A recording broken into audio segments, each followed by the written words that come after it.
So I'm not sure, honestly, how to get into this.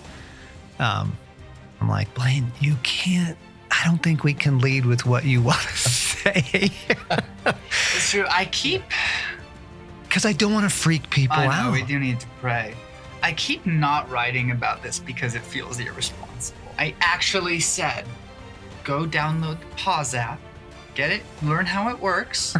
It's because Yes. some of what an ordinary Christian needs to know right now is pretty disturbing. Yeah, That's the point. I know.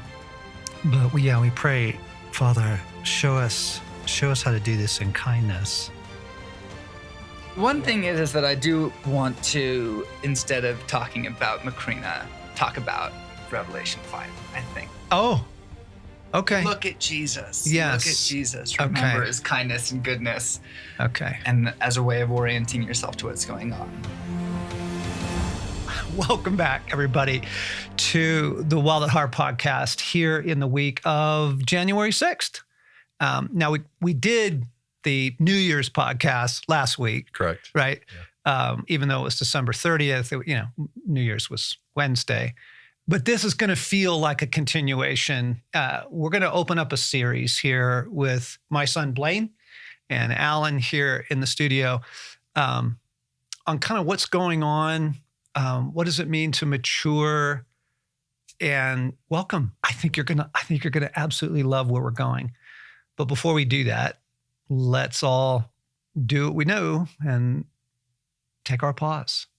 We take the pause as a reset every week because we just know, we're coming in out of carpool and commuting and all that. You are too. And your boss is already mad at you because you're late on something, and you're already filled with anxiety because you are late on things. And so, that's why, everybody. So let's pause. Jesus, we have built this practice into our lives and into the podcast to model it because it is a lifesaver, because you invite us to let go of things, because you invite us into something called the light yoke and the easy burden, which I think most of us don't know. And so we just start here with simplicity. We can do this. We can take a moment and we can say, God, I give everyone and everything to you right now. And friends, I'm just going to give you some space. What do you need to let go of? What do you need to just turn over to your loving Father?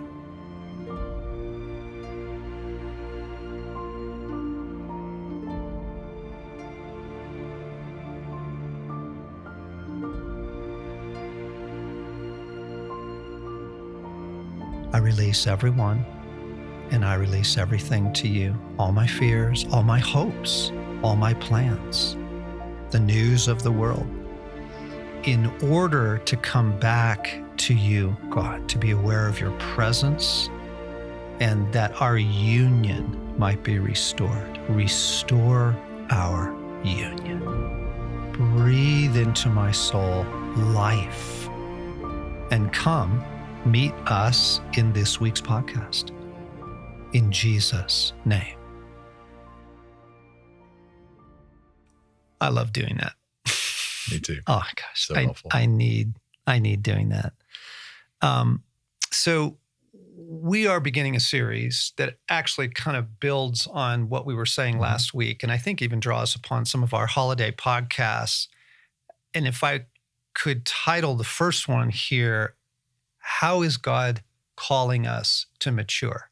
Alan's like, I'm going to write that down. That's good. Okay. How is God calling each of us to mature? And Blaine, you might remember, for years on the podcast, and it was right before the pandemic, interestingly enough, we used to open the podcast with maturity is no longer an option. Wholeheartedness is no longer an option. And it was just a way of being frank and honest with people to say, let's pursue it. Let's pursue wholeheartedness. Let's pursue maturity because of the pressures of the environment that everyone's living in.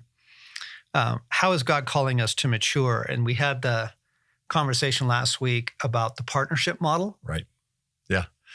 Because if we don't stay in partnership or don't see our role as partnership, we talked about how we're always reactive. Yes. We feel God is distant, perhaps. We don't sense how he's in our day and we're in it together. And yet we look through scripture and all the great stories are people joining with God in some adventure, some purpose, some understanding, interpretive grid of life, right? And we don't tend to have that.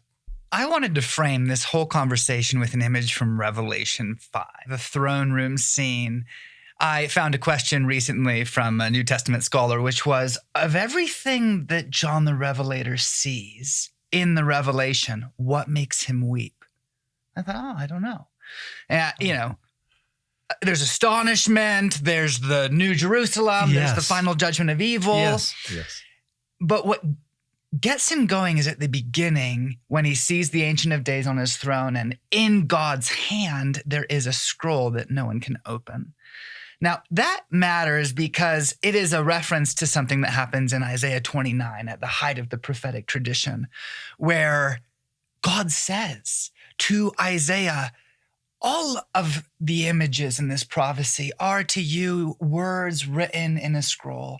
If you were to hand it to one man, he would say, I'm sorry, I can't read. If you were to hand it to another, he would say, I don't understand what it says. And right after that, you get that famous line where he always says, these people honor me with their lips, but their hearts are far from me. And what God pulls together is they don't know me anymore. And so they aren't able to make sense of their lives, much less your authoritative interpretation of Israel's history.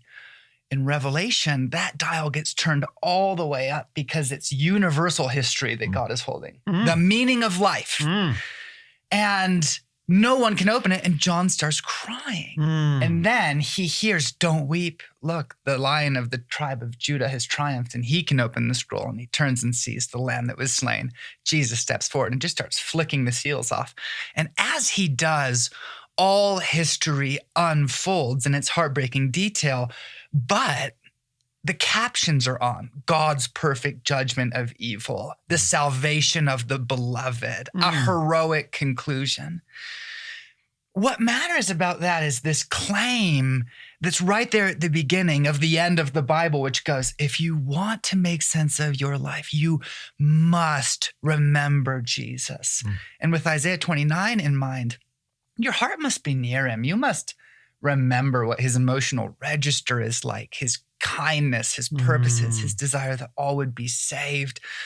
Because otherwise, life is going to be utterly bewildering. You won't be able to look at the kaleidoscopic parade of evil that is life in late modernity and with a posture of confidence go, but I know Jesus and I know in big terms what he's up to. So I can fit these pieces together and I know what to do. It's really good. Why do you bring that up? Why is that Revelation 5 imagery of Christ can interpret reality for us? Why? Because the big things that are happening in the world right now, the trends that are shaping civilization, are pretty disturbing to consider in their scale and in what they have begun to do and are going to do.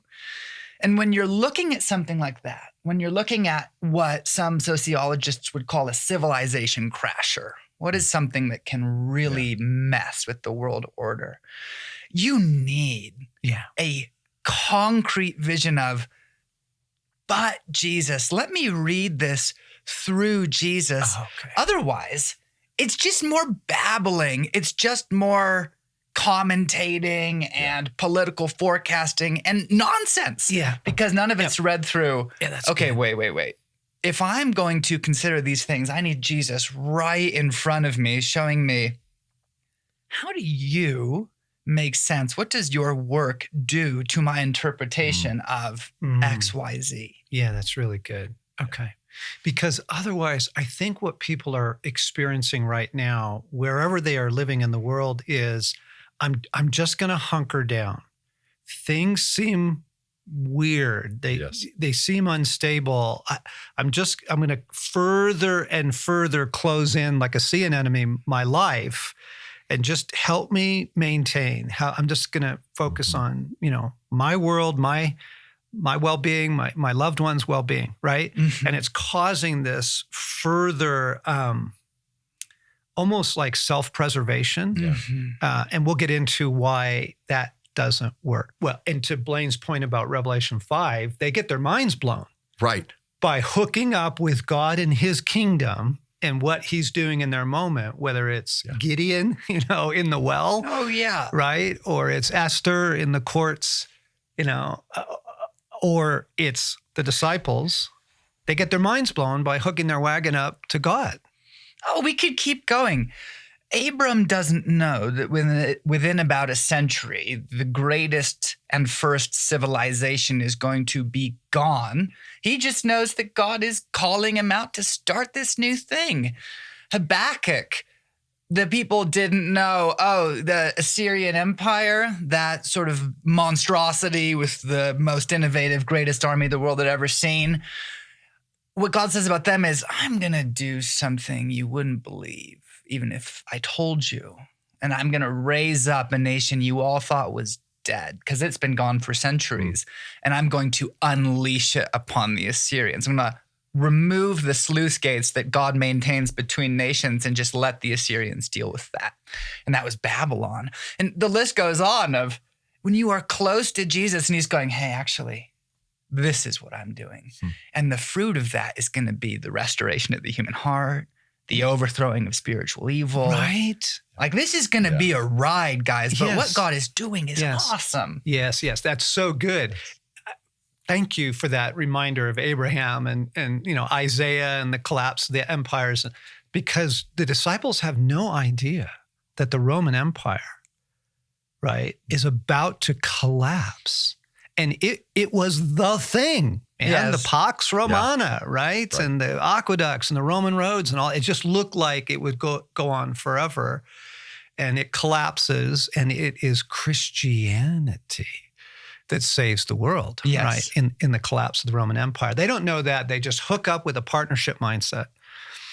And why that is a step of maturity for everyone is there's a beautiful stage of faith where you are a child of God. And it's just you and a father who loves you, and you are asking for things. Get me a job. Help us get our kid into the right program, all that. Would you help us get pregnant? Would you, and those are beautiful years. They really are beautiful years. And we never, ever leave being a son or a daughter. But the partnership model invites us into a level of maturity where we say, God, what are you doing? What are you up to in the world? I'm not just asking, like a 4-year-old, what can I have for breakfast? Can I have waffles? Please, can I have waffles again?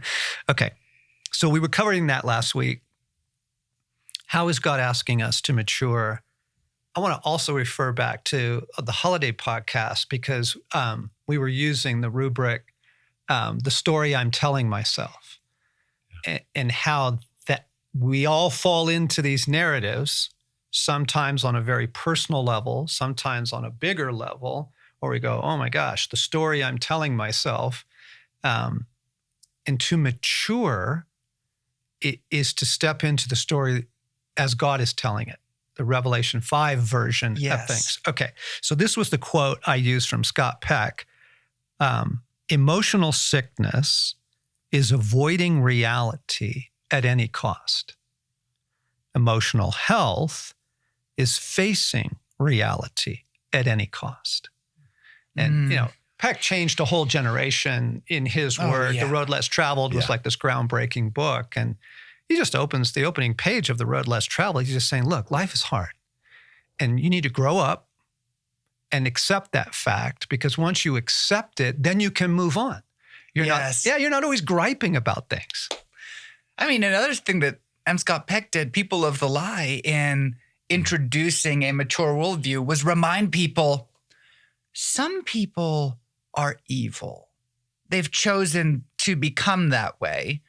And if you don't know that, your relational experiences are going to be very confusing. And then he had to teach people, this is what evil does relationally, and this is what you do, which was another step on, let's kind of equip a baffled generation to navigate life better.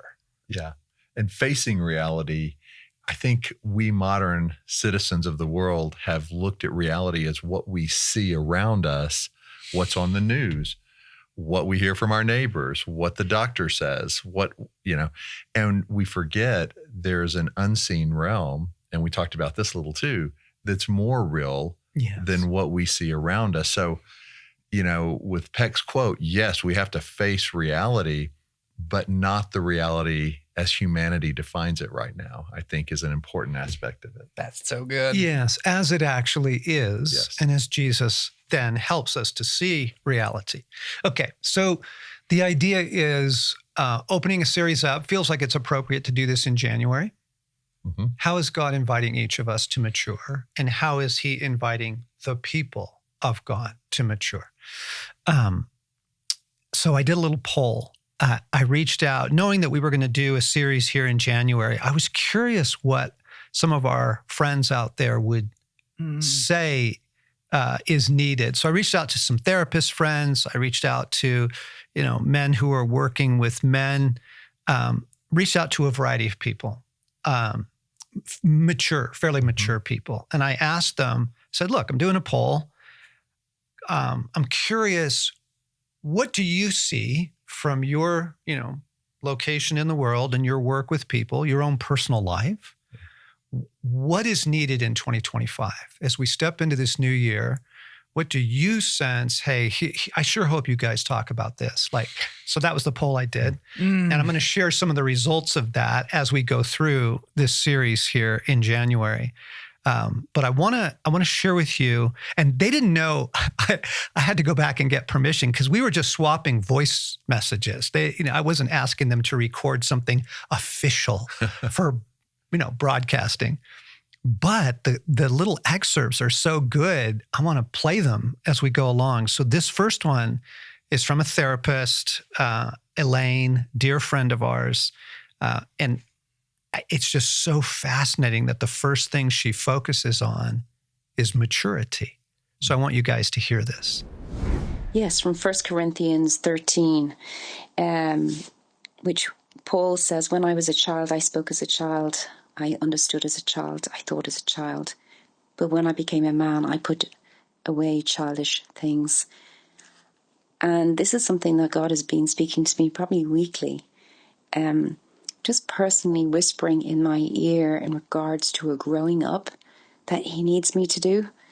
And this growing up has got to do, the theme behind it for me this year, which I do believe I'm going to be bringing in 25 and certainly would be recommending this and feel it's to do with things getting harder, that understanding that the way, or understanding who God really is, that I often lean back just on my own perception of the way he is and the way he wants to do things, even to the point of the way he wants to communicate with me.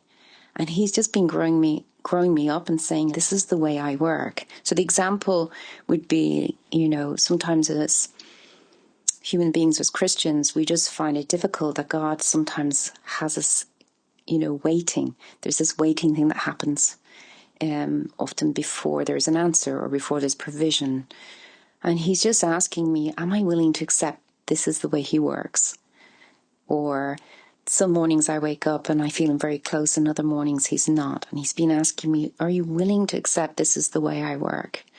And as I'm saying yes, I don't want to do this my way anymore, he's revealing to me why he's doing these things. So for example, not experiencing necessarily his tangible presence on any random morning. He's been speaking to me, what I'm doing here is I'm deepening your belief, because your belief is going to have to be deeper in these times to come. So that would be the example. So that's quite a big theme all throughout the year, and that's certainly what I would be putting to the people, is there is this growing up in the Spirit that he's asking his people to do, I think, in this season, and that feels like a prophetic orientation. So there it was. She had no idea I wanted to talk about maturity, right? That was just a separate, independent confirmation of, among other things we need to talk about, how is God inviting each of us to mature? And one of the ways is maturing in our understanding of the world, maturing in our understanding of the story that we're living in. For example, when Jesus says to the disciples, Jesus is so frank sometimes. I just think we miss it. I think I think it's glossed over with his loving kindness, that he says, I am sending you out like sheep among wolves. Therefore, be innocent as doves, like your character must be pure, and be cunning, folks, as cunning as the evil one himself. Be cunning as snakes, be cunning as the serpent, yes. Right? Okay, so that, from your personal experience, is that how most people step out the door each day?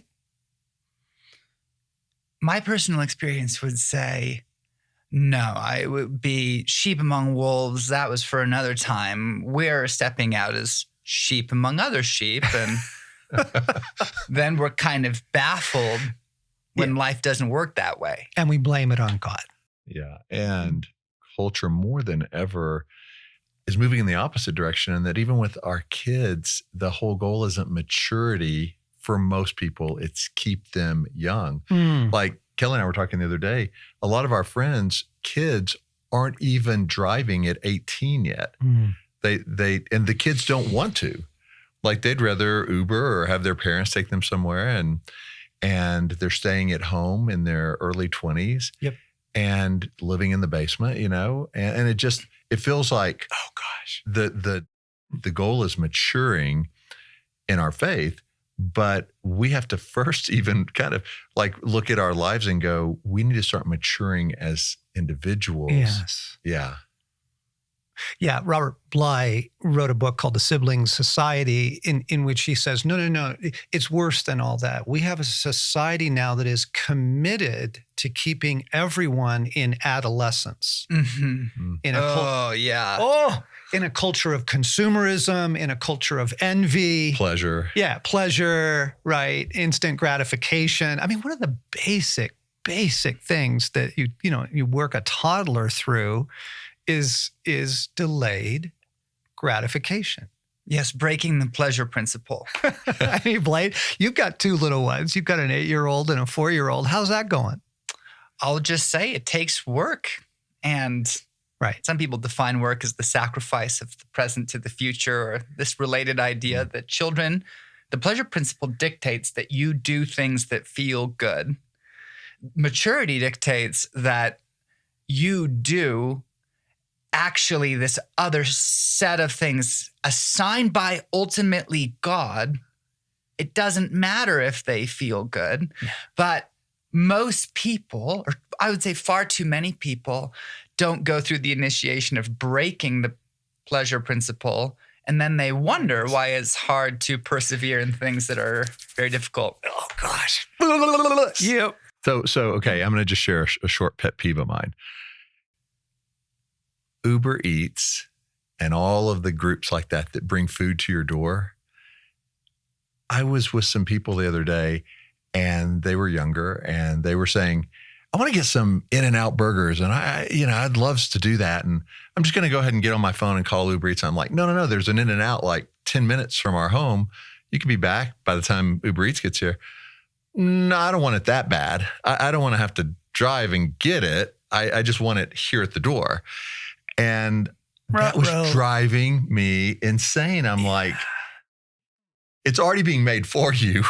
You don't even have to get in your car. You just drive to a drive-through window. And that's too much work. Like for the pleasure, you need somebody to bring it to the door and hand it to you? Yes. Yes, these things are blooming, by the way. I know we'll get into this eventually, but this is blooming out of the soil that is the self-destruct switch in the West's founding political doctrine. Okay, so this is where we're headed this week, folks. This is where we're headed this week. Deeper issues. Yeah. Well, so to mature as a human being is to accept reality. And God, by the way, is the greatest reality. So it's lovely to mature into an awareness of, oh, wow, you really are. You are creator. You are sovereign. You are operating. My Father is at work to this very day, and I too am at work, Jesus says. Okay. But to mature, this has all been prologue, everybody. To mature into your understanding of reality and the world in which you live, right? I'm sending you out like sheep among wolves, being an example of that. So Blaine has an incredible newsletter. He's got a Substack. And what he hasn't written on yet is what we're going to talk about a little bit, which is the civilization appears to be on the brink of a free fall. On the brink. In the free fall is the way that I would put it. So, shall we name these things? Yes. Okay. We're going to move a little bit fast here. Let's do. We don't need to. Why do you believe that to be true? I've tried to boil this down to, three big buckets, which the first one you can call the mystery of the disappearance of the peoples. Where are the nations? The second one you can call the genie coming out of the bottle of modernity. And the third one you can call the term that was used to describe the Viking Age in Europe, which is called hydrarchy. Why are we saying hydrarchy? So let me hit those in turn. Slow down. Let's go. Okay. The disappearance of the Western peoples. Most people are aware of what's out there called the fertility crisis, but most people have no idea the scale or the strangeness of the problem. So the leading guy on this is a scholar named Paul Morland. He's out of the University of London and Oxford. He's a demographer, so he studies populations. His most recent book is called No One Left. And what he observed... Wait.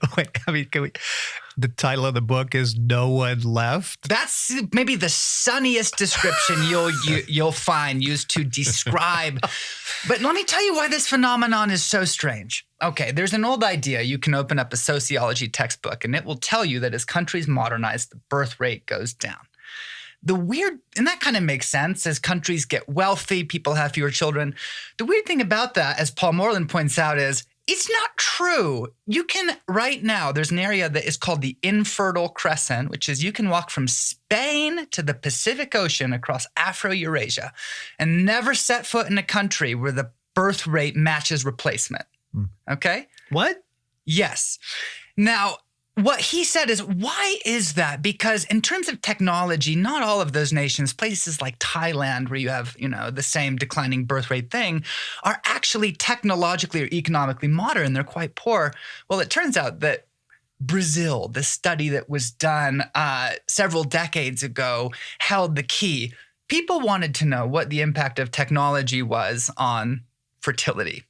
The old idea is that technology is the best way to measure modernization. And they said, what was the effect of the television on birth rates? Nothing.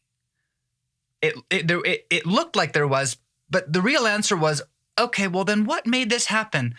Well, it turned out to be the soap operas that were on the television and certain soap operas. And the idea was that ideological modernity causes populations to self-destruct ahead of technological modernization. Okay, so that's a big sentence. Say it again. Ideological modernization, the infiltration of the West's political doctrine, which is demonic, liberalism, causes populations to self-destruct. Now, this ends up mattering in three big ways that I want to hit, okay? So number one is the scale of the problem. If you, in a high school math class, ever had to solve the problem of how many times do you have to take an 8x11 sheet of paper and fold it in half before it reaches the moon, which is 200,000 miles away. How many times do you have to do that? 42 times. What percentage of the distance is going to be covered in the last fold? Half. That's how folds work. And the overwhelming majority of the distance is going to be covered in the last 3 folds because that's how logarithmic progressions work. Well, populations are like that, where the people go away in the last 2 or 3 generations. Now, as soon as you fall below replacement, well, almost all of the Western nations are below replacement. The most catastrophic is the nation that has already declared this to be a national emergency. That's South Korea, 0.6, 0.7. So total fertility rate, how many kids is your average woman expected to have? 0.6, less than half a child. That means that within the next 3 generations, by the end of this century, and the end of this century, guys, is 80 years away, the current population is predicted to be 98% gone. Okay, so I was listening to a social commentator on this, and the governments are freaking out because one of the most practical applications of that is not only do you lose your entire workforce, you lose your army. Right. They're like, we will have no protection. There's literally no one to man the helm. Yes. Well, and so I want to say 2 other things that it does. So you have the scale. What do you lose when the people go away? And by the way, it's not that the population will be 98% gone. It's that the fertility rate will be 98% declined, which amounts to the same thing, slightly slower. Okay. So what does this do when populations that have been infected by what I'm calling a demonic streak in this idea, what happens when they go away? Some very disturbing things happen. One of the craziest ones is that you get intergenerational conflict on a massive scale. So the countries that are pursuing euthanasia policies the most aggressively are the ones that have the lowest birth rates, which means they have the most extreme inverted population pyramid, and they have a young working class that doesn't want to support the elders. And so the actual plan is to kill them. Now, the next problem... Wait. Just pause on that for a second. So in Canada right now, 1 in every 20 deaths is by euthanasia. I mean, people just need to kind of know, hey, this is a real thing, folks. And it's going to spike.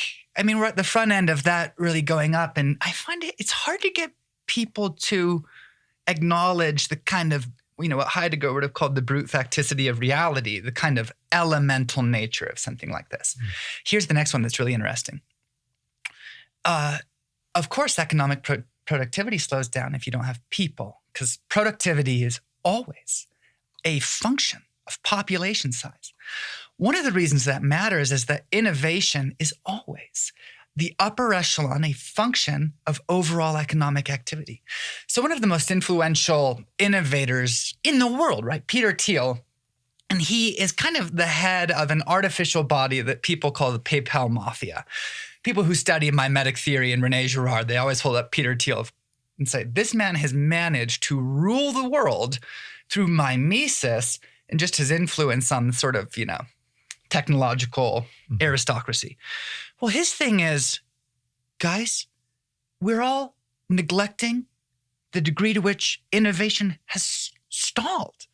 And his play call is, he kind of lays out, we have this digital veneer over a reality that we just don't have enough people to be creative. And you can assign that in some very particular ways. But one thing that happens when that happens is that innovation falls, economic productivity falls, and then as your economy constricts, institutions lose power to do things and kind of your national coherence declines. So just to help people track with us, what's happening in civilization right now in the developed world, but actually across the world. Across the world. In surprising places that are less developed, where you think the population would continue to expand, population decline is a very serious thing. That's a piece of like the free fall. And it was right around Christmas that I was reading some articles that toy sales were down, and they were trying for the 3rd year in a row, and they were trying to describe why. And they said, well, obviously everybody knows, because people are having fewer children, because it's expensive. one of the things you said early in laying everything out was it's ideological, like the soap operas. And I just want to go back to that thought for a second, because it's such a big thought. Like, it's not just technology. It's not just what's in the water, or whatever. Or It's cost of living. cost of living. Yeah. Yeah. So can you say more I on that? can. Can I name one thing first? It's point number 2 where Okay. he's going. Okay. Thank you for that question. Okay. We have to name this third thing, which is that what do you do when your population goes away? You need a workforce. There's an old solution for this. If you are living in the medieval period or antiquity, or you're Rome, the reason that Julius Caesar invaded Gaul was for slaves. Yep. It's for a workforce. Immigration, you bring in working class people. Justin Trudeau said the funniest thing. I'm using him as an example because this is so ridiculous. But he said, it's true that we have seen a marked increase in levels of immigration in recent years. What's funny that is he's in Canada, which immigration is one of the things that countries have the most ability to control. I mean, all times and places, barring internal catastrophe, you can, at most of the time, regulate a border. Naram Sin did this in this amazing wall project in Sumer. Also, you're Canada. Your neighbor is the United States. Otherwise, you're surrounded by oceans. The Canadians basically invented the passport in this controversial event that was around migrant labor from India back in the day. And what he was trying to hide was the fact that Western governments are engineering this mass importation of peoples. But what that does, that just does predictable things to the coherence of your nation. Okay. But we wanted to move on to the next thing. Yep. Okay. So the first thing is no one left. The first thing is people need to be made aware that the world seems to be in some sort of massive population birth rate decline. Yeah, the Oxford scholar Louise Perry said, I can't think of a word to describe this besides biblical. And then she said, it's almost as if there is a God and he doesn't want modern peoples to keep existing. Okay, so we're going to get there in a minute, but that's one of the big interpretive tools. You go, whoa, what's taking place here? This is like Babylon vanishing. This is like Assyria vanishing. What the? Mm-hmm. Okay, point number 2. Okay, point number 2. This is the ideology one. Okay. So the founding political doctrine of modernity, like most people know, this is some form of liberalism. And liberalism wasn't invented in the Enlightenment, but it was kind of perfected in the Enlightenment. And it was what would happen if we put the free individual at the center of society. Now, the interesting thing about pre-modern political science is that guess what governments exist for, or if you're Plato, to cultivate virtue. The old idea of what governments are for is to make people good. That got replaced after the Enlightenment with what governments exist to do is to make people free. There were kind of 2 versions in competition for who's going to get to shape the ideological climate of the West. You have John Locke and you have Hobbes. Hobbes wins. That's bad because what Hobbes added to the liberal idea was intense pessimism about human nature. He doesn't think humans are redeemable at all.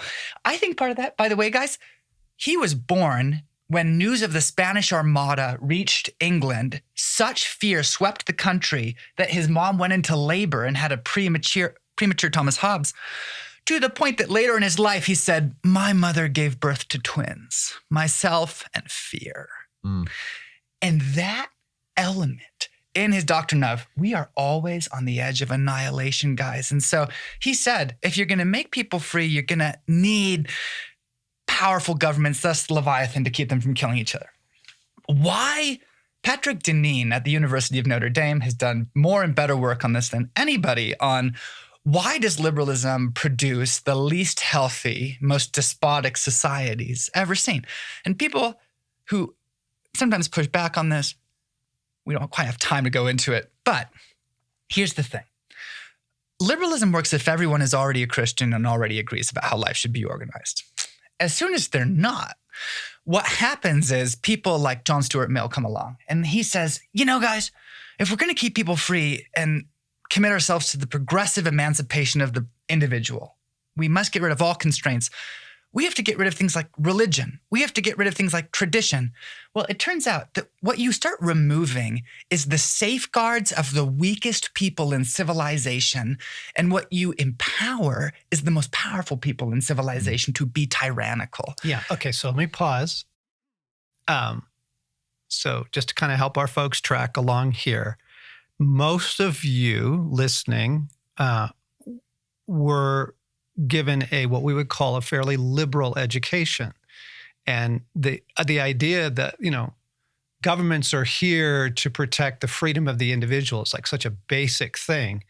But the problem is that we're describing is this: when that shifts from a society that has self-governing people, you have an internal set of ethics and mores and the fear of God and the coming judgment of the human race. Take that away, put it into the moment right now where the freedom of the individual means you cannot tell me anything about who I marry, how I live, change my gender, have a surgery.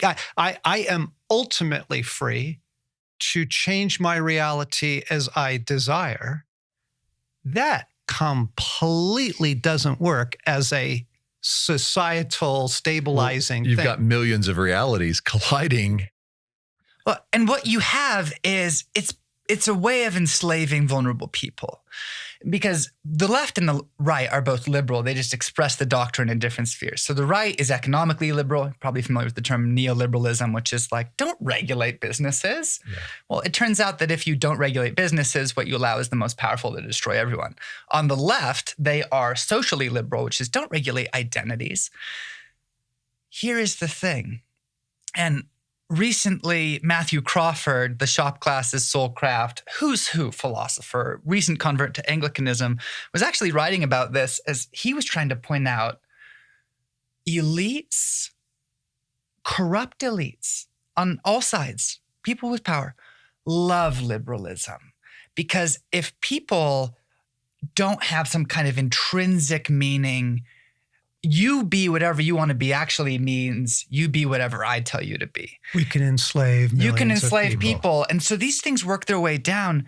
If people don't have value that's bestowed by God, the only value that's left is economic value.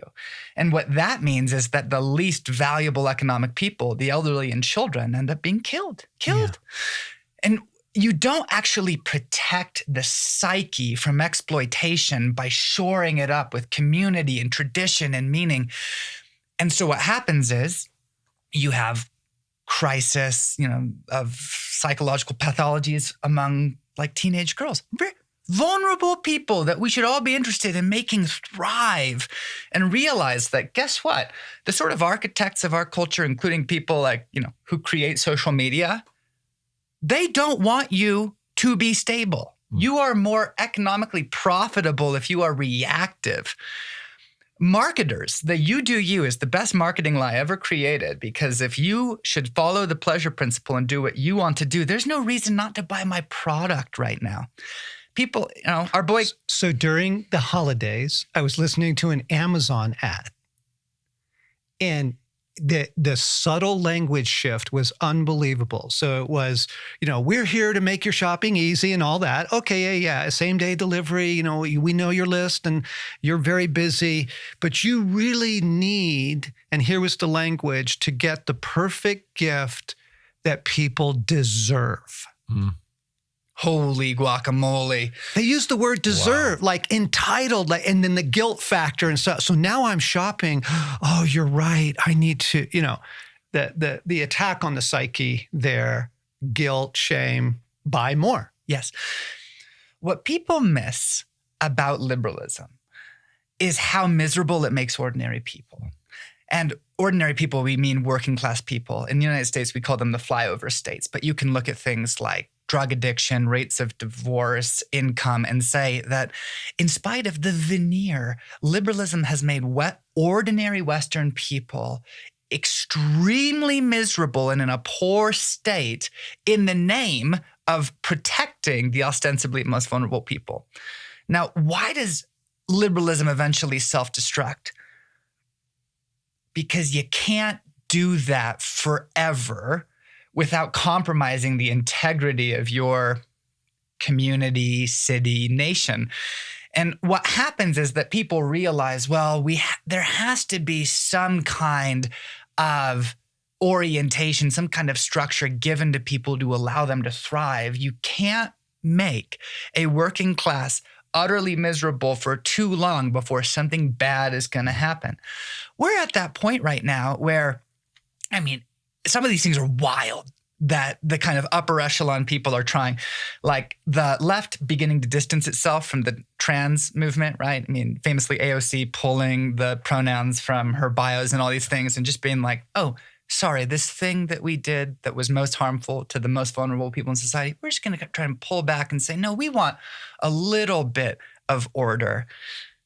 That doesn't work. You have a society that then starts going, we're going to talk about ultimate meaning, but that's going to introduce a period of what amounts to open ideological warfare when people no longer buy in to the founding doctrine of a nation and you start competing for a new founding doctrine, you lose cohesion at a very high level. Yes, James McClendon called it a tournament of narratives. Right. And that's what we're in right now. Who gets to frame the story for you? Right. So, folks, I know that's a lot to take in, but what we're trying to describe here in this first episode is, what does it mean to mature? Well, Peck says emotional health is facing reality at any cost. You can't bury your head in the sand. You can't just focus on your personal comfort. There is a reason that 1 in every 2 young adults has an anxiety disorder. 1 in every 2, okay? There's a reason for that. And the reason is we're just trying to daylight for people. The world right now is in a highly unstable time. It truly is. And it's not just the culture wars and the collision of values. It's all of this put together. We are in some sort of civilization shift, right? It really is. And the leading, political philosophers and what's so fascinating is that the number of these who are becoming Christians. Yes. Because they're looking at the data and they're going, ruh-roh, that project needs a God. It needs the God. I need God. And so people like Crawford are coming to Christ, which is awesome. What we're saying is this: we want to move towards maturity in the story that God is telling. What are you up to, God? Why the instability? Because we've been saying, hey, there's a huge gospel moment going on as well. I mean, there's revivals taking place on college campuses in the Western world, and there's, huge, people coming to Christ in Africa and Asia. I mean, the church is exploding in nations other than the West. Okay. Yes. But even in the West, we're seeing revivals like, Asbury and others. Those things are existing side by side because of the instability and because of what God is doing. All right. So I think we want to simply end with this, that the partnership model invites us to a maturity that says, God, I'm sorry that I have focused on my personal comfort. I'm sorry. I'm sorry that most of my attention for most of my day is really situated around solving my personal crises, the crises in my world, and just trying to get some joy, man. Just give me some relief. Okay. Which is all understandable, but it's not mature. You're still in the adolescent pleasure principle stage, right? You're still a toddler in many ways of just being driven by just get me some relief, get me through my day. There's a more beautiful way. We are living at a very momentous time. It's actually extremely momentous. It's very exciting if you will choose the partnership mindset, if you will accept reality that the world is a highly unstable place right now. God seems to be doing 2 things at once. And Blaine's going to say more about this next week. God actually seems to be judging the nations. And at the same time, the church is growing And you've got famous atheists coming to Christ.